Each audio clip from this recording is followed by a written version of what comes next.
हरे कृष्ण कृष्ण कृष्ण हरे हरे हरे राम राम राम हरे हरे। श्रीकृष्ण गोविंद हरे मुरारे, हे नाथ नारायण वासुदेवा। देहघान भूली नगला पर्यंत प्रकृत आनंद मिलिब नाही। ध्यान बिना ईश्वर साक्षात्कार हो पारे नहीं। देवकी वसुदेव 11 वर्ष ध्यान करथिले। देह संसार को भूली जे ईश्वर भाव भावित से अद्वित्य हो जाए। ईश्वर लीला कीर्तन कर। कीर्तन रे एपरि लीन हो जाओ जेपरि देह ज्ञान और देह काल पात्र ज्ञान रहिब नाही। गोकुल सुध प्रेम भूमि। प्रातः काल प्रभु भजन आनंद मिले सारा दिन आनंद रे कटिजिब। प्रातः काल ईश्वर को ध्यान कर। ईश्वर एकत्व अनुभव कर। द्वादशी दिन भगवान शंकर गोकुल को आसिले।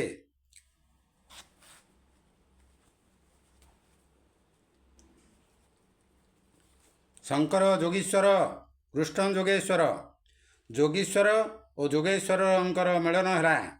भगवान शंकर निवृत्ति धर्मर आदर्श और भगवान श्रीकृष्ण प्रवृत्ति धर्मर आदर्श। विषयानंद को छाड़िले भजनानंद मिल। निवृत्ति आनंद नेबा हेले प्रवृत्ति को त्याग करने पड़ो। सबू प्रवृत्ति छाड़ा संभवपर नुह। प्रभुं सेवारे समय दियो। वेदांतर अधिकारी विरक्त विलासी नुह। जे धन संपत्ति को प्रेम करे से ब्रह्मज्ञानी नुह। धन संपत्ति पछाड़े धाइले ईश्वर दूरे जीवे। शंकर द्वादशी दिन कृष्ण दर्शन एका आसथिले। अन सहित आसिले रजगुण वृद्धि हेब। सत्कर्म प्रेरणा दियो किंतु काहाकू साथी कर नाही। ईश्वर व्यतीत अन्य काहाकू सांग कर नाही। भजन और दर्शन रे एक हुआ। जीव अभिमानी और विश्वासघाती। प्रभुंकर कौनसी ना कौनसी रूप को संथ दृष्टि देख। भगवान शंकर दृष्टि ब्रह्म स्थिर थिला। श्रृंगी भृंगी संगरे आसवा को कहले किंतु शिव मना कले कारण दर्शन रे विक्षेप सृष्टि हेब। जदि भगवान संपत्ति देउछंती ताहले साधु संत गरीब को भजन कराओ।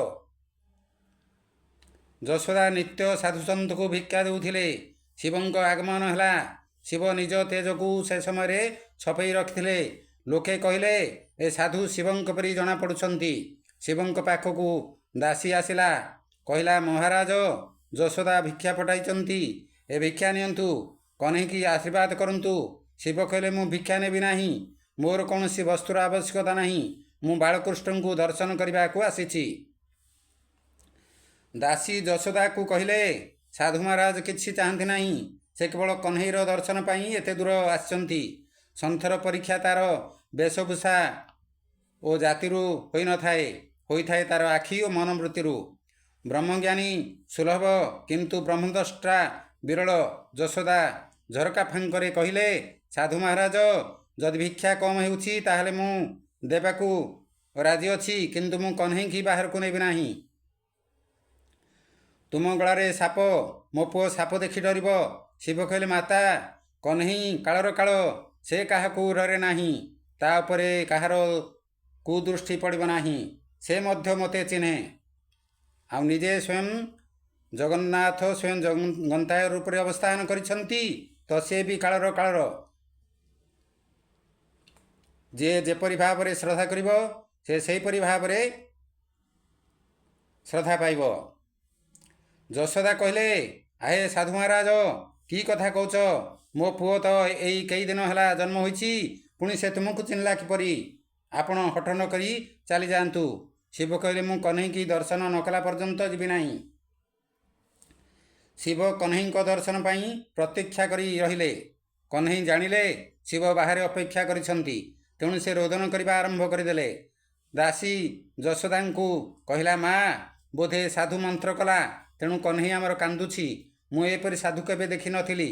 मु बालकृष्ण को बाहर को नेबी और से साधु को आशीर्वाद मागिबी। वृंदावन रे बांक बिहारी स्वरूप दिव्य। स्वरूपा शक्ति न होवा पर्यंत भक्ति आसे नाही। लौकिक नाम रूप से जेपरी आसक्ति प्रभुंक नाम स्वरूप सेपरी आसक्ति आसिले ताहा भक्ति हुए। बांक बिहारी मंदिर परदा न थाए। ए परदा होछि माया। जीव ईश्वर दर्शन आसिले मायर परदा पड़ जाए। କହ୍ନେଇଙ୍କ ସହିତ ଶିବଙ୍କ ମିଳନ ହେଲା। ଚାରି ଆଖିର ମିଳନରେ ଆନନ୍ଦ ପ୍ରକାଶ ପାଇଲା। କହ୍ନେଇ ହସି ଉଠିଲେ। ଦର୍ଶନରେ ଆନନ୍ଦ ହେଲା, କିନ୍ତୁ ତୃପ୍ତି ଆସିଲା ନାହିଁ। ଆନନ୍ଦ ଅଦ୍ୱୈତରେ ନାହିଁ, ଦ୍ୱୈତରେ ନାହିଁ। ପ୍ରଭୁ ମିଳନରେ ଆନନ୍ଦ ଆସିଥାଏ। ଶିବ ଚିନ୍ତା କଲେ, ବାଳକୃଷ୍ଣ ମୋ କୋଳକୁ ଆସିଲେ ଭଲ ହୁଅନ୍ତା। ଶିବ କହିଲେ, ଯଶୋଦା, ତୁମେ ଏ ବାଳକର ଭବିଷ୍ୟତ ସମ୍ପର୍କରେ ପଚାରିପାର। ଯଦି ତାକୁ ମୋ କୋଳକୁ ଦେବ, ତାହେଲେ ତା ହାତକୁ ମୁଁ ଭଲ ଭାବରେ ଦେଖିପାରିବି। ଯଶୋଦା ବାଳକୃଷ୍ଣଙ୍କୁ ଶିବଙ୍କ କୋଳରେ ରଖିଦେଲେ। ଶିବ ସମାଧିରେ ବୁଡ଼ିଗଲେ। ହରିହର ଏକ ହେଲେ। ଶିବ କହିଲେ, ଯଶୋଦା, ତୁମର ପୁତ୍ର ରାଜା ହେବ। ଶିବ ତାଣ୍ଡବ ନୃତ୍ୟ କଲେ। ଅତି ଆନନ୍ଦରେ ଜୀବ ନାଚେ। ଶିବଙ୍କ ହାତକୁ ବାଳକ ନେଇ ଆସିବାରୁ ସେ ଆନନ୍ଦରେ ନାଚିଲେ। ଶିବ ନୃତ୍ୟରେ ତନ୍ମୟ ହୋଇଗଲେ। ସେଠାରେ ନନ୍ଦ ଆସି ପହଞ୍ଚିଲେ ଓ ଶଙ୍କରଙ୍କର ଜୟ ଜୟକାର କଲେ। ବାଳକୃଷ୍ଣଙ୍କୁ ହୃଦୟରେ ରଖି ଶଙ୍କର କୈଳାସକୁ ଫେରିଲେ। ତ୍ରୟୋଦଶୀ ଦିନ ନନ୍ଦ ମଥୁରାକୁ ଗଲେ। ଚତୁର୍ଦଶୀ ଦିନ ପୂତନା ଗୋକୁଳକୁ ଆସିଲା। କଂସର ଆଦେଶେ ମସୁରୀ ପୂତନା ଚୌଦିଗେ ଫେରି। ଗ୍ରାମ ପାଟଣାପୁର ଦେଶ ଅନେକ ଶିଶୁ କଲା ନାଶ। ସ୍ତନ ଯୁଗଳେ ବିଷ ଭରି ପିଆଇ ବାଳକ ସଂହାରି। ପ୍ରତିବର୍ଷ କଂସକୁ କର ଦିଅନ୍ତି। ଏ ବର୍ଷ କର ଦେବାର ସମୟ ଆସିଲା। ନନ୍ଦ କହିଲେ, କହ୍ନେଇକି ସମ୍ଭାଳ, ମୁଁ ମଥୁରା ଯାଉଛି। ପରମାତ୍ମାଙ୍କ ସହିତ ସମ୍ବନ୍ଧ ରଖ। ସମସ୍ତଙ୍କର ରକ୍ଷକକୁ କିଏ ରକ୍ଷା କରିବ? ହୃଦୟରେ ଭଗବାନଙ୍କୁ ବସାଇବା ପରେ ସାବଧାନ ହୁଅ। ହୃଦୟରେ ଭଗବାନ ବସିବା ପରେ ଯଦି ଭୋଗବୃତ୍ତି ଆସେ, ତାହେଲେ ହୃଦୟରୁ କହ୍ନେଇ ଚାଲିଯାଆନ୍ତି। କହ୍ନେଇକି ହୃଦୟ ଗୋକୁଳରେ ରଖ। ହୃଦୟ ଗୋକୁଳକୁ କହ୍ନେଇ ଆସିବା ପରେ ନନ୍ଦ ଅର୍ଥାତ୍ ଜୀବ ବାହାରକୁ ଯିବାର ନଥିଲା। ନନ୍ଦ କଂସ ଦରବାରକୁ ଗଲେ। ସୁବର୍ଣ୍ଣ ଥାଳରେ ପଞ୍ଚରତ୍ନ ଭେଟ ଦେଲେ। ବୃଦ୍ଧ କାଳରେ ପୁତ୍ର ହୋଇଛି ବୋଲି ମଧ୍ୟ କହିଲେ। କଂସ ଜାଣେ ନାହିଁ ଏ କହ୍ନେଇ ତାର କାଳ। ସେ ଆନନ୍ଦିତ ହେଲା। କଂସ କୃଷ୍ଣଙ୍କୁ ଆଶୀର୍ବାଦ ଦେଲା। ସେ କହିଲା, ନନ୍ଦ, ତୋ ପୁଅ ରାଜା ହେଉ, ଶୀଘ୍ର ଶତ୍ରୁକୁ ବିନାଶ କରୁ। ସେ କୃଷ୍ଣଙ୍କର ଜୟ ଜୟକାର କଲା। ଭେଟିର ପରିମାଣ ଅନୁସାରେ ଯିଏ ଆଶୀର୍ବାଦ କରେ ସେ କଂସ। ନନ୍ଦ କହିଲେ, ବ୍ରଜବାସୀମାନେ ମୋ ପାଇଁ ଏକାଦଶୀ ବ୍ରତ ପାଳନ କଲେ, ତେଣୁ ମୋର ପୁତ୍ର ଲାଭ ହେଲା। ନନ୍ଦ ବସୁଦେବଙ୍କର ମିଳନ ହେଲା। ବସୁଦେବ ବଡ଼ ଆନନ୍ଦିତ ହେଲେ। ନନ୍ଦ ବସୁଦେବଙ୍କୁ ସୁଖ ଦୁଃଖ କଥା ପଚାରିଲେ। ନନ୍ଦ କହିଲେ, ମୁଁ ଶୁଣିଛି କଂସ ତୁମର ପୁତ୍ରମାନଙ୍କୁ ମାରିଦେଲା। ବସୁଦେବ କହିଲେ, ନନ୍ଦ, ତୁମେ ଯାହା କହୁଛ ଏହା ସତ୍ୟ। ଏଥିରେ କଂସର କିଛି ଦୋଷ ନାହିଁ, ସବୁ ମୋ କର୍ମର ଦୋଷ। ତୁମ ଘରେ ଯେଉଁ ବାଳକ, ସେ ମଧ୍ୟ ମୋର। ନନ୍ଦ କହିଲେ, ହଁ, ସେ ତୁମର। ବସୁଦେବ ମନେ ମନେ ଚିନ୍ତା କଲେ, କହ୍ନେଇ ମୋର। ସେଦିନ ରାତିରେ ମୁଁ ତାକୁ ତୁମ ଘରେ ଛାଡ଼ି ଦେଇ ଆସିଥିଲି। ନନ୍ଦ ଅର୍ଥାତ୍ ଜୀବ ଗୋକୁଳ ଛାଡ଼ି ଦୂରକୁ ଗଲେ। କାମ, କ୍ରୋଧ, ଲୋଭ, ମୋହ, ମଦ, ମାଶ୍ଚର୍ଯ୍ୟ ଆଦି ରାକ୍ଷସ ଭୟ ଦେଖାଇବେ। ନନ୍ଦ କୃଷ୍ଣଙ୍କୁ ଛାଡ଼ି କଂସ ପାଖକୁ ଯିବାରୁ ଗୋକୁଳରେ ବିପତ୍ତି ପଡ଼ିଲା।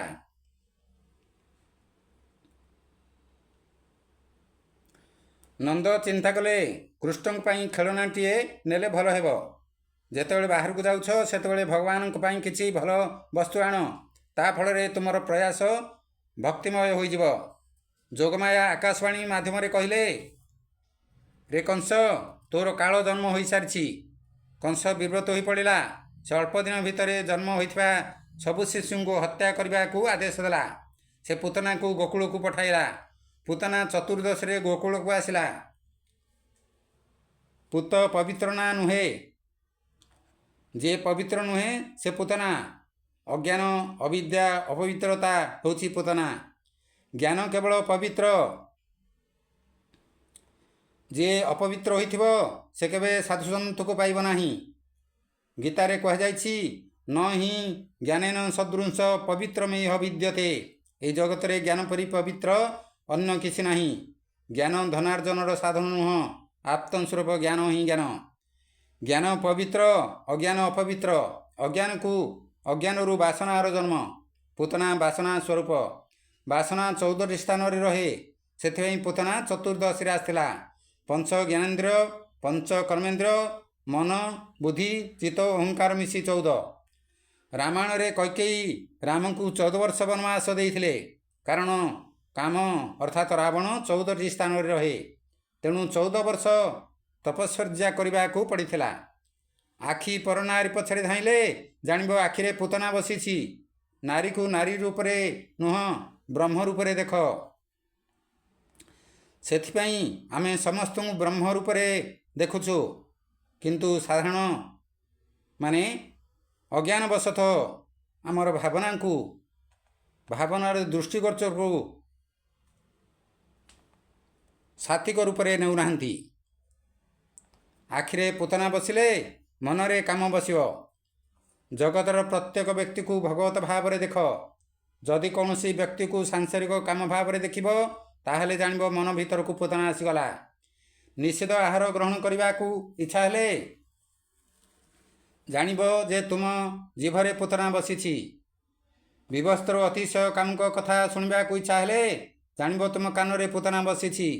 ପୁତନା ପ୍ରତ୍ୟେକ ଇନ୍ଦ୍ରିୟରେ ବସେ ଓ ଜୀବକୁ ଭୟଭୀତ କରେ। ସବୁ ଇନ୍ଦ୍ରିୟ ଦ୍ୱାରକୁ ବନ୍ଦ କଲେ ପୁତନା ଭିତରେ ପଶିପାରିବ ନାହିଁ। 3 ବର୍ଷର ଶିଶୁକୁ ମାରିବା ପାଇଁ ପୁତନା ଆସିଥିଲା। ଜୀବନର 4ଟି ଅବସ୍ଥା ଜାଗୃତି, ସ୍ୱପ୍ନ, ସୁଷୁପ୍ତି ଓ ତୁରୀୟ। ଜାଗ୍ରତ ଅବସ୍ଥାରେ ପୁତନା ଆଖିରେ ବସେ। ଆଖିର ଚଞ୍ଚଳତାକୁ ମନ ଚଞ୍ଚଳ ହୁଏ। ଜାଗୃତି, ସ୍ୱପ୍ନ ଓ ସୁଷୁପ୍ତି ଅବସ୍ଥାରେ ପୁତନା ଭୟ ଦେଖାଏ। ତୁରୀୟ ଅବସ୍ଥାରେ ଜୀବର ବ୍ରହ୍ମ ସହିତ ସମ୍ବନ୍ଧ ହୋଇଯାଏ। ସେ ଅବସ୍ଥାରେ ପୁତନା ମାରିପାରେ ନାହିଁ। ସତ୍ତ୍ୱ, ରଜ, ତମ ଗୁଣରେ ଯିଏ ଫସିଯାଏ ତାକୁ ପୁତନା ମାରେ। ମାୟା ତ୍ରିଗୁଣାନ୍ତିକା। ମାୟାରେ ଫସି ଯାଇଥିବା ଜୀବକୁ ପୁତନା ମାରେ। ଯିଏ ସଂସାର ମୋହ ଜାଲରେ ଫସିଯାଇଛି ତାକୁ ଅଜ୍ଞାନ ମାରେ। କିନ୍ତୁ ଯିଏ ସଂସାର ମୋହକୁ ତ୍ୟାଗ କରି ଈଶ୍ୱରଙ୍କ ନିର୍ଗୁଣ ରୂପରେ ଲୀନ ହୋଇଯାଇଥାଏ, ଯେ ଗୁଣାତୀତ ହୋଇଯାଏ ତାକୁ ପୁତନା ମାରିପାରେ ନାହିଁ।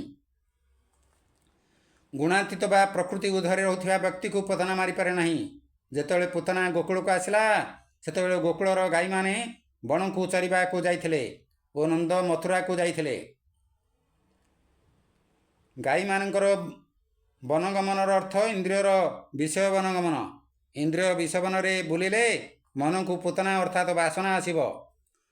ଅଜ୍ଞାନ ମନରେ ବସିବ। ଇନ୍ଦ୍ରିୟ ବିଷୟ ରସରେ ମାତିଲେ ବହିର୍ମୁଖ ହେଲେ ବାସନା ଆସିବ। ଇନ୍ଦ୍ରିୟକୁ ପ୍ରଭୁଙ୍କ ସେବାରେ ଲଗାଇଲେ, ଇନ୍ଦ୍ରିୟକୁ ନିରୋଧ କଲେ ପୁତନା ବାସନା ଭୟଭୀତ ହେବ। ନନ୍ଦ ଜୀବ ଯେତେବେଳେ ହୃଦୟ ଗୋକୁଳ ଛାଡ଼ି ମଥୁରା ଦେହ ସୁଖରେ ମରିଗଲା ସେତେବେଳେ ହୃଦୟ ଗୋକୁଳକୁ ପୁତନା ଅଜ୍ଞାନ ମାଡ଼ି ବସିଲା। ନନ୍ଦ ଅର୍ଥାତ୍ ଜୀବାତ୍ମା ପରମାତ୍ମା ଓ ଶ୍ରୀକୃଷ୍ଣଙ୍କ ପ୍ରତି ବିମୁଖ ହୋଇ କଂସ ଅର୍ଥାତ୍ କାମ କଳହ ସହିତ ମିଳିତ ହେବାକୁ ଗଲା। ସେତେବେଳେ ଗାଈ ଅର୍ଥାତ୍ ଇନ୍ଦ୍ରିୟ, ବନ ଅର୍ଥାତ୍ ବିଷୟ ଦିଗରେ ଧାଇଁଲେ ଓ ପୁତନା ଅର୍ଥାତ୍ ଅବିଦ୍ୟା ଆସି ପହଞ୍ଚିଲା। ଅବିଦ୍ୟା ତା ସହିତ 5ଟି ଦୋଷକୁ ଆଣି ଆସିଥିଲା। ଦେହାଧ୍ୟାସ, ଇନ୍ଦ୍ରିୟାଧ୍ୟାସ, ପ୍ରାଣଧ୍ୟାସ, ଅନ୍ତଃକରଣାଧ୍ୟାସ ଓ ସ୍ୱରୂପ ବିସ୍ମୃତି। ପୁତନାର ସ୍ୱରୂପ ଦେଖି ଯଶୋଦା ନିଜକୁ ଭୁଲିଗଲେ। ପୁତନାର ବେଣୀ ଦେଖି ଦେହାଧ୍ୟାସ ହେଲା। ତାର ରୂପ ଦେଖି ଇନ୍ଦ୍ରିୟାଧ୍ୟାସ ହେଲା। ତେଣୁ ସ୍ୱରୂପ ବିସ୍ମୃତି ହେଲା। ତାକୁ କେହି ମନା କରିପାରିଲା ନାହିଁ। ସେ ନନ୍ଦକୁ ଉଆସ ଭିତରେ ପଶିଗଲା। ପୁତନାକୁ ଦେଖି କହ୍ନେଇ ଆଖି ବୁଜିଦେଲେ। ପୁତନା ତାଙ୍କୁ କୋଳକୁ ନେଲା। ପୁତନାର ବାହ୍ୟ ବ୍ୟବହାର ଅତି ଉତ୍ତମ ଥିଲା, କିନ୍ତୁ ତା ହୃଦୟରେ କୁଟିଳତାର ବିଷ ଥିଲା। ପୁତନା ସ୍ତନରେ ବିଷ ବୋଳି ଆସିଥିଲା। ସଂସାର ସୁଖ ଉପଭୋଗ କରୁଥିବା ମଣିଷ ନିଜ ଆତ୍ମାରେ ବାସନାର ବିଷ ବୋଳି ଦେଇଥାଏ। ପୁତନା କହ୍ନେଇ ମୁହଁରେ ବିଷଭରା ସ୍ତନ ଦେଲା। କହ୍ନେଇ ସ୍ତନ୍ୟପାନ କଲା, କିନ୍ତୁ ପୁତନା ବେଦନାରେ ଛଟପଟ ହେଲା। ସେ ନିଷ୍ପ୍ରାଣ ହୋଇଗଲା। ପୁତନାର ସୌନ୍ଦର୍ଯ୍ୟ ଦେଖି ସମସ୍ତେ ନିଜକୁ ଭୁଲିଗଲେ। ପୁତନାର ଶୃଙ୍ଗାରରେ ସମସ୍ତେ ମୋହିତ ହୋଇ ଭିତରେ ପଶିବା ପାଇଁ ତାକୁ କେହି ମନା କରିପାରିଲେ ନାହିଁ। ଆଜିକାଲି କେତେ ନାରୀ ଆମ କଥା ମାନୁନାହାନ୍ତି, ତ ସେମାନେ ଗୋଟି ଗୋଟି ପୁତନା। ଯାହାର ଶରୀର ସୁନ୍ଦର କିନ୍ତୁ ହୃଦୟ ବିଷଭରା ସେ ପୁତନା। ପୁତନା ବାହାରେ ବହୁତ ସୁନ୍ଦର କିନ୍ତୁ ତାର ମନ ମଳିନ। ଯାହାର ବସନ ସୁନ୍ଦର ଅଥଚ ମନ ମଳିନ ଅସ୍ୱଚ୍ଛ ସେ ପୁତନା। ଯାହାର ଆକୃତି ସୁନ୍ଦର କିନ୍ତୁ କୃତି ମନ୍ଦ ସେ ପୁତନା। ଯେ ସାମ୍ନାରେ ପ୍ରଶଂସା କରି ପଛରେ ନିନ୍ଦା କରେ ସେ ପୁତନା। ଜୀବର ସ୍ୱଭାବ ପୁତନା ପରି। ସେ ନିଜ ଆତ୍ମାରେ ଅଜ୍ଞାନ ଅବିଦ୍ୟାର ଆବରଣ ଲଗାଇ ବିଷୟାନନ୍ଦରେ ବୁଡ଼ିଯାଏ। କାହାର ବାହ୍ୟ ରୂପ ରଙ୍ଗରେ ମୋହିତ ହେବା ଠିକ୍ ନୁହଁ। ଯାହାର ବାହାର ସୁନ୍ଦର ତାର ଭିତର ଯେ ସୁନ୍ଦର ହୋଇଥିବ ଏହା କିଛି ମାନେ ନାହିଁ। ପୁତନା ଦୁଷ୍ଟ, କିନ୍ତୁ ତାର ରୂପ ରଙ୍ଗରେ ବ୍ରଜବାସୀ ମୋହିତ ହୋଇଗଲେ। ପୁତନା ରୂପ ଗୋପୀ ଦେଖି ପିଛାଡ଼ି ନ ପାରିଲେ ଆଖି। ବାସନା ଆସିଲେ ଜୀବ ନିଜ ସ୍ୱରୂପକୁ ଭୁଲିଯାଏ। ପୁତନା ଅଜ୍ଞାନ ହେତୁ ସ୍ୱରୂପ ବିସ୍ମୃତି ହେଲା। ବାସନାର ପୁତନାର ନାଶ ପରେ କୃଷ୍ଣ ମିଳନ ହେଲା। ମଣିଷ ବାସନାର ଦାସ, ତେଣୁ ତାର ପତନ ହୁଏ। ବାସନା ରୂପୀ ପୁତନାକୁ ଆଖିରେ ନ ବସାଇଲେ ବାସନା ହୃଦୟରେ ପ୍ରବେଶ କରିପାରିବ ନାହିଁ। ପୁତନାକୁ ଦେଖି କହ୍ନେଇ ଆଖି ବୁଜିଲେ, କାରଣ ପୁତନା ଆଖି ଦ୍ୱାରା ମନକୁ ଆସେ, ମନକୁ ନଷ୍ଟ କରିଦିଏ। ଦର୍ଶନରୁ ଯେତେବେଳେ ଆନନ୍ଦ ମିଳେ ସେତେବେଳେ ଭଗବାନ ଦୃଷ୍ଟି ପକାନ୍ତି। ପୁତନା ମଳିନ ହୃଦୟ ନେଇ କହ୍ନେଇ ପାଖକୁ ଆସିଥିଲା, ତେଣୁ ଭଗବାନ ଦୃଷ୍ଟି ପକାଇଲେ ନାହିଁ, ଆଖି ବୁଜିଦେଲେ। ଭଗବାନ ପାପୀକୁ ଆଖିରେ ଦେଖିବାକୁ ଚାହାନ୍ତି ନାହିଁ। ଭଗବାନ ବସ୍ତ୍ରକୁ ଦେଖନ୍ତି ନାହିଁ, ମନକୁ ଦେଖନ୍ତି। ବାହାରେ ସଜେଇ ହୋଇଥିବା ମନ ମଳିନ ବ୍ୟକ୍ତିକୁ ଭଗବାନ ଦେଖନ୍ତି ନାହିଁ। ଭଗବାନଙ୍କୁ ପ୍ରାର୍ଥନା କର, ହେ ନାଥ, ମୁଁ ଆପଣଙ୍କ ଶରଣରେ ଆସିଛି, ମୋ ପରି ପାପୀକୁ ଆପଣ ଭବସାଗରରୁ ପାର କରନ୍ତୁ। ମୋ ସମ କୌନୁ କୁଟିଳ ଖଳକାମୀ, ଦିନୁ ତନୁ ଦିଓ ତାହିଁ ବିଶ୍ରାଉ, এই সো নমଙ୍କ হারামি।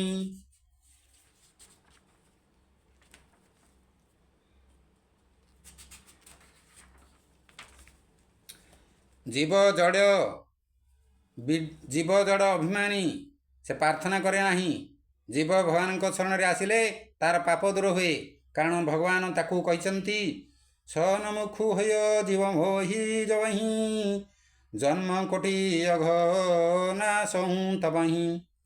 ଗୀତାରେ କୁହାଯାଇଛି, ନ ମେ ଭଦ୍ର ପ୍ରଣଶ୍ୟତି, ଯିଏ ମୋର ହେବ ତାର ବିନାଶ ହେବ ନାହିଁ। ଶୁଦ୍ଧ ପ୍ରେମରେ ଅନ୍ୟକୁ ସୁଖୀ କରିବାର ଭାବନା ନିହିତ। ତୈତ୍ତରୀୟ ଉପନିଷଦର ଚତୁର୍ଥ ସୂତ୍ରରେ କୁହାଯାଇଛି, ମାତୃଦେବ ଭବ, ପିତୃଦେବ ଭବ, ଆଚାର୍ଯ୍ୟ ଦେବ ଭବ, ଅତିଥି ଦେବ ଭବ, ପରସ୍ପର ଦେବ ଭବ। ମଣିଷ ଜଣେ ଜଣଙ୍କୁ ଦେବତା ରୂପରେ ମାନିଲେ କଳିଯୁଗ ସତ୍ୟ ଯୁଗରେ ପରିଣତ ହେବ। ବିବୁଦ୍ଧ୍ୟତାଂ ବଳଙ୍କଂ ମାରିବା ମାରିକାଗ୍ରହଂ, ଚରାଚରାନ୍ତାନ୍ତଂ ନିମେଳୟିତେ କ୍ଷଣଃ। ପୁତନାଙ୍କୁ ଦେଖି କହ୍ନେଇ ଆଖି ବନ୍ଦ କରିଦେଲେ, କାରଣ ପୁତନା ନାରୀ, ନାରୀ ଅବଧ୍ୟ। ପୁତନାଙ୍କୁ ଦେଖି ଭଗବାନ ଭାବିଲେ, ଏହାକୁ ତ ମାରିବାକୁ ପଡ଼ିବ। ନାରୀ ହତ୍ୟା କରିବାକୁ ସଂକୋଚ ହେବାରୁ ସେ ଆଖି ବୁଜିଦେଲେ। ନାରୀକୁ ବଧ କଲେ ଜୀବତ୍ୱ ରହିବ ନାହିଁ। ପୁତନା ରାକ୍ଷସୀ, ଭଗବାନଙ୍କ ଆଖିରେ ବୈରାଗ୍ୟ। ପୁତନାଙ୍କୁ ଦେଖିଲେ ସେ ଜ୍ଞାନପ୍ରାପ୍ତ ହୋଇଯିବ, ସେ ଜାଣିଯିବ ମୁଁ ଈଶ୍ୱର। ତେଣୁ ଆଖି ବନ୍ଦ ରଖିଲେ। ସେ ମୋତେ ଜାଣିଗଲେ ମୁଁ ଲୀଳା କରିପାରିବି ନାହିଁ। ଐଶ୍ୱର୍ଯ୍ୟ ଜ୍ଞାନ ଲୀଳାରେ ବାଧା ସୃଷ୍ଟି କରେ। ପୁତନା ଈଶ୍ୱର ବୋଲି ଜାଣିଗଲେ ଆଉ ସ୍ତନ୍ୟପାନ କରାଇବ ନାହିଁ। କୃପା କରି ଯଦି ଭଗବାନ କାହା ଉପରେ ଦୃଷ୍ଟି ପକାନ୍ତି ତାହେଲେ ସେ ଜ୍ଞାନପ୍ରାପ୍ତ ହୁଏ। ଖୁଦା ନ କର ଦେ ତୋ ସବ ସୁରତ ଖୁଦା କି ହେଇ। ଭଗବାନ ଅର୍ଜୁନଙ୍କୁ କହିଛନ୍ତି, ମୁଁ ଯାହା ଉପରେ କୃପା କରେ ତାକୁ ମୋର ସ୍ୱରୂପ ଜ୍ଞାନ ଦିଏ। ପୁତନାଙ୍କୁ ଅଜ୍ଞାନୀ ହିସାବରେ ରହିବାକୁ ଦେଲେ, ପ୍ରଭୁ ତାକୁ ଜ୍ଞାନ ପ୍ରଦାନ କଲେ ନାହିଁ। ପୁତନା ସ୍ତନରେ ବିଷ ବୋଳି ଆସିଥିଲା। ଭଗବାନ ଆଖି ବୁଜି ଚିନ୍ତା କଲେ, ଏହାକୁ ଗୋଲୋକକୁ ନା ବୈକୁଣ୍ଠକୁ ପଠାଇବି। ପୁଣ୍ୟ ବିନା ଜୀବ ଈଶ୍ୱରଙ୍କ ପାଖକୁ ଆସିପାରେ ନାହିଁ। ଭଗବାନ ଆଖି ବୁଜି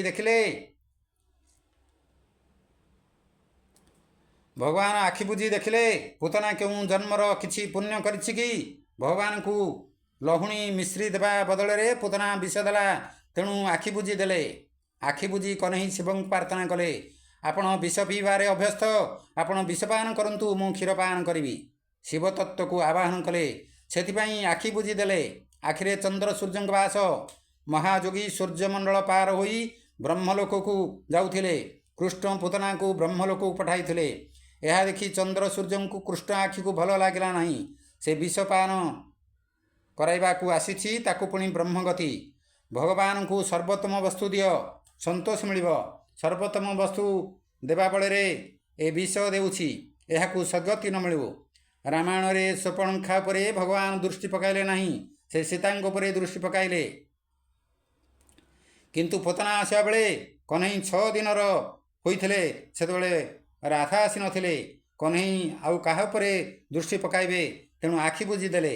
ସୁନ୍ଦର ବିଷୟକୁ ଦେଖି ଆଖି ଧାଉଁଥାଏ, ମନ ଜାଣେ ମୋହ ମୋର ନୁହଁ, ତଥାପି ପାପ କରେ। ପୁତନା କାମବାସନା ଆଖି ଦେଇ ମନ ଭିତରକୁ ଆସେ। ପୁତନା କହିଲା, ଯଶୋଦା, ତୋ ପୁଅ ମୋର କ୍ଷୀର ପାନ କଲେ ବଳବାନ ହେବ। ମୋହର କ୍ଷୀର କଲେ ପାନ, ପୁତ୍ର ହୋଇବେ ବଳବାନ। ପୁତନା କହ୍ନେଇକୁ କ୍ଷୀର ପିଆଇଲା। ଯଶୋଦା ଘର କାମରେ ଲାଗିଗଲେ। କହ୍ନେଇ 2 ହାତରେ ସ୍ତନକୁ ଧରି କ୍ଷୀର ପିଇବାରେ ଲାଗିଲା। ପୁତନା ବ୍ୟାକୁଳ ହୋଇ ଛାଡ଼ିଦେବା ପାଇଁ କହିଲା। କୃଷ୍ଣର ନ ଜାଣେ ବଳ, ଆକର୍ଷି ନେଇ କଲା କୂଳ କୃଷ୍ଣର ମୁଖେ ଦେଲା ସ୍ତନ ଗାଢ଼େ ଶୋଷିଲେ ଭଗବାନ ପଞ୍ଚପ୍ରାଣ କ୍ଷୀର ସଙ୍ଗେ ପଶିଲା ଗୋବିନ୍ଦ ରଙ୍ଗେ ଜୀବ ଛାଡ଼ିଲା ଗଣ୍ଠି ଛନ୍ଦ ଅସୁରୀ କଲା ଘୋରନାଦ ନିଜ ଶରୀରର ପ୍ରକାଶିଲା ଛାଡ଼ ଛାଡ଼ ବୋଲି ଡାକିଲା ଚା ମୁଞ୍ଚ ମୁଞ୍ଚାଳମିତି ପ୍ରଭୀଷିଣୀ।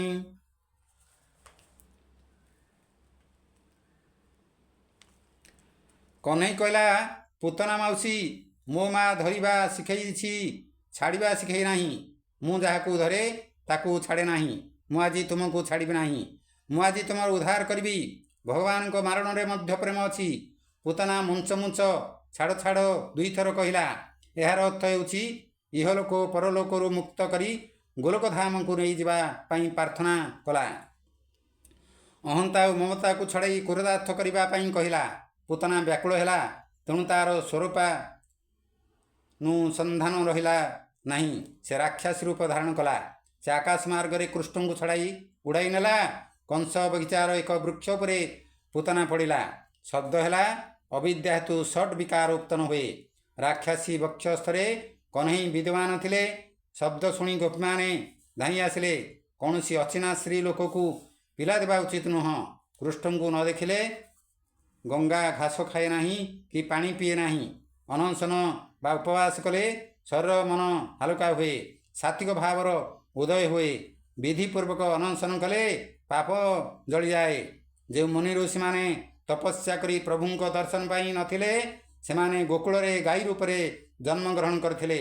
ତାଙ୍କର ହଜାର ହଜାର ବର୍ଷର ତପସ୍ୟା ତାଙ୍କ ଅଭିମାନ ଓ ବାସନାଙ୍କୁ ଜଳାଇ ପାରିଲା ନାହିଁ।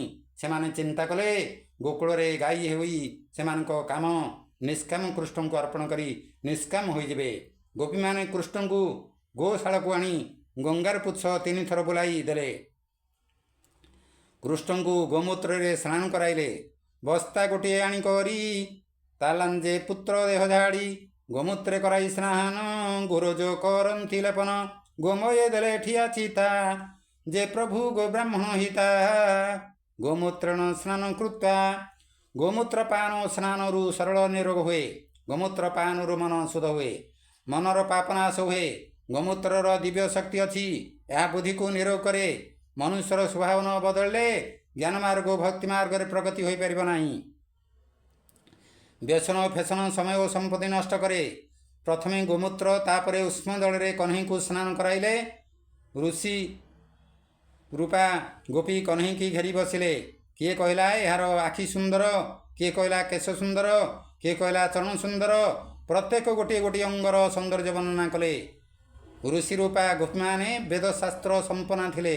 ସେମାନେ ସ୍ତୁତି କଲେ ଅନନ୍ତ ଭଗବାନ ତୁମର ମଙ୍ଗଳମୟ ଚରଣକୁ, ଯଜ୍ଞ ପୁରୁଷ ତୁମ ବେନିଜଙ୍ଘକୁ, ଅଚ୍ୟୁତ ଭଗବାନ ତୁମ ଜଟିକଟାକୁ, ପଦ୍ମନାଭ ତୁମ ଗର୍ଭକୁ, ହୟଗ୍ରୀବ ହୃଦୟକୁ, ବାସୁଦେବ କଣ୍ଠକୁ, ଗ୍ରହରାଜ ବକ୍ଷକୁ, ଭଗବାନ ବିଷ୍ଣୁ ତୁମର 2 ଭୁଜକୁ, ଭଗବାନ ମାଧବ ତୁମର ମୁଖାରବିନ୍ଦକୁ ଓ ସଦାଶିବ ତୁମ ଲଲାଟକୁ ଓ ଗଦାଧର ତୋ ହୃଦୟକୁ ରକ୍ଷା କରନ୍ତୁ। ଯାହାର ନାହିଁ ଆଦ୍ୟନ୍ତ ଚରଣ ରଖୁ ତନନ୍ତ ଯଜ୍ଞ ପୁରୁଷ ଶ୍ରୀଅଙ୍ଗ ରକ୍ଷା କରନ୍ତୁ ବେନିଜଙ୍ଘ। ଅଚ୍ୟୁତ ରଖୁ କଟିଭାଗ ଗର୍ଭ ରଖନ୍ତୁ ପଦ୍ମନାଭ ହୃଦୟ ରଖୁ ହୟଗ୍ରୀବ କଣ୍ଠ ତ ରଖୁ ବାସୁଦେବ ବିଷ୍ଣୁ ତ ରଖୁ ବେନିଭୁଜ ବକ୍ଷ ତ ରଖୁ ଗ୍ରହରାଜ। ଷଷ୍ଠ ଅଧ୍ୟାୟର 22ରୁ 29 ଶ୍ଲୋକକୁ ବାଳରକ୍ଷା ସ୍ତୋତ୍ର କୁହାଯାଏ। ଗୋପୀମାନେ ଜାଣିନଥିଲେ ସେମାନେ ଯେଉଁ ଭଗବାନଙ୍କୁ ସ୍ତୁତି କରୁଛନ୍ତି ସେ ହେଉଛନ୍ତି କହ୍ନେଇ। ବାଳକୃଷ୍ଣ ସ୍ତନ୍ୟପାନ କରିବାରୁ ଯଶୋଦା ଆଶ୍ୱସ୍ତ ହେଲେ।